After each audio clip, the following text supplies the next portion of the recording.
Enkulu mu Kampala olwaleero ewadde ensala n'ekibonerezo eri omuvubuka Musa Musasizi aludde ng'ali ku kibonerezo eky'okuganzanga abawala ate n'abatta n'emirambo gyabwe n'agyokya okubuza obujulizi. He had become a habitual sadist who enjoyed causing pain to his girlfriends. The convict abused the trust that comes with a romantic relationship to commit a heinous act, betraying the expectations of care and protection. He prayed for a lenient sentence of 30 years and that court orders that all the sentences run concurrently because they were all committed in the area of Nakulabye Mujomba and in the same period of time. Went and bought a sisal silk and burnt her body. Emisango gino Musasizi yagizza mu mwaka gwa 2021 Nakulabye Mujomba zone mu Lubaga Division Musasizi mukomera wakumalayo emyaka 35 olw'ensonga nti Kkooti y'emu yamusalidde emyaka 3 gye buvuddeko ku lw'okutta omuwala Makirini. He has to be held accountable for his heinous crime. This court has the responsibility to show the public that human life is sacred by punishing offenders who unlawfully with malice aforethought murder others in cold blood.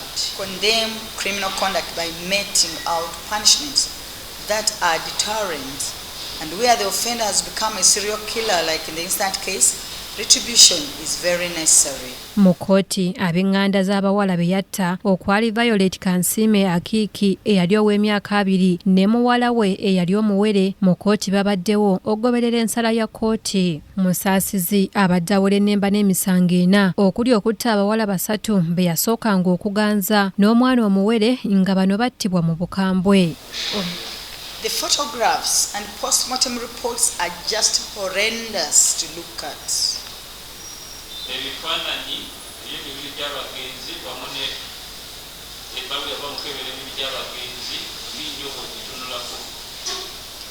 He caused a lot of trauma to the family of the late Elizabeth Musasizi.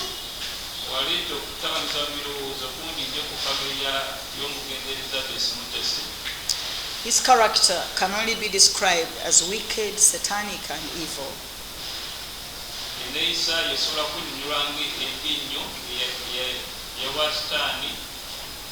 By the time he murdered Musasizi, he had turned murdering of young girls he would lure into a love relationship, into a kind of game or sport for him.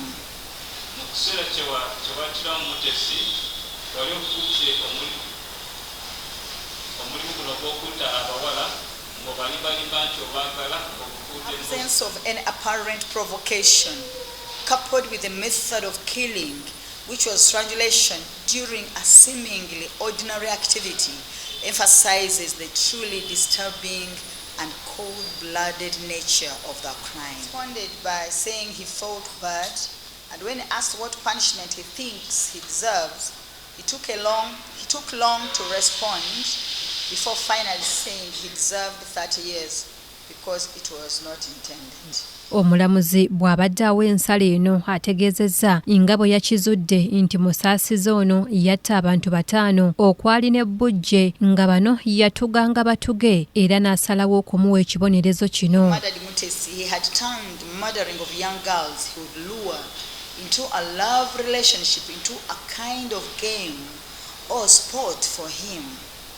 He derived pleasure in killing young girls after playing sex with them and burning their bodies. Omulamuzi amulagidde asibwe emyaka 35 olw'okutta Violet Kansiime ne muwala we Abigail Nakitende era n'ayongera n'amukaliga emyaka emirala 4 ku gw'okutta n'abiri Norini awamu n'emyaka 3 olw'okutta Makirini. Okusinziira ku kawaayiro aka 22 mu Trial Indictment Act, ebibonerezo nga bino omuntu asobola okubikolera wamu singa ab'emisango yagiddiza wamu, wabula ku luno Musasizi ebibonerezo wa kubikola kimu ku kimu kubanga n'emisango yagizza mu budde bwa njawulo. This court shall therefore pass a sentence aimed at, among others, denouncing unlawful conduct, deterring the offender from committing crime and deterring other would-be offenders. This court will take into account the fact that the convict pleaded guilty and owned up to his crimes without wasting court's time and resources. However, understand that the purpose of the sentence court is about to pronounce is to promote respect for the law in order to maintain a just, peaceful and safe society and to promote initiatives to prevent crime. You have a right to appeal against the sentence and not conviction because it was on your own plea of guilty within 14 days from today. Emyaka 15 Musasizi gy'aweereddwa olwaleero bw'oyongerako emirala 3 egyamusaliddwa olw'okutta omuwala Makirini Mahereza mu kkomera waakumalayo emyaka 35. Circumstances under which the crime was committed and the fact that the convict pleaded guilty, much as he is a repeat offender, he is sentenced to 30 years imprisonment paid for, less the period spent on remand from the 31st of March to 13th of December 2023, which is 2 years, 8 months and 13 days, leaving him with a balance of 27 years, 3 months and 17 days. Being a youth, he believes that he has learned and is still learning the consequences of this criminality. He prayed court exercises its leniency and gives a rehabilitative sentence. Twogeddeko n'abamu ku booluganda lw'abagenzi ne babaako bye boogera ku nsala ya kkooti eno. Manya abaana abawala tosobola kubeera nabo ng'oli awo okuumye. Jjukira nali nkola kiro ng'abalekawo waka njera kkubo. Naye nagenda okudda ndaba embeera ze ezikyuse ndaba ng'ali olubuto. Ne mbuuza kansiima oli lubuto? N'angamba ndi lubuto naye nannyini lubuto nkoze eki? Mumanyi. N'embeera naye n'azaala omwana we. Era oyo yamutta. Yamujja waka nga manyi gy'alaze swega nti yali agenze simanyi z'akoze eki gy'atalaze. Yamukubira essimu zaali saa 6 gwa kiro. Namugambye enkya obwadde ozze togira ddala. Kati naye n'ayambala n'asitula omwana n'asibula n'akola ki n'agenda. Ne bino byonna ebyaliwo okuttibwa abantu nga manyi nti owange gy'ali mulamu. N'agenda okulya bankuba ekirango nti nakansime naye mufu. Omwana okufa n'agendayo n'endaba naye nga tosobola kutegeera nti omwana wuwo. Nenkaaba ne bangamba naye gw'okabira nnyo abantu b'otamanyi. Kumbi nkwatiddwako ku mutima nti omwana wange. Naye nga tosobola mutegeera nti wuwo.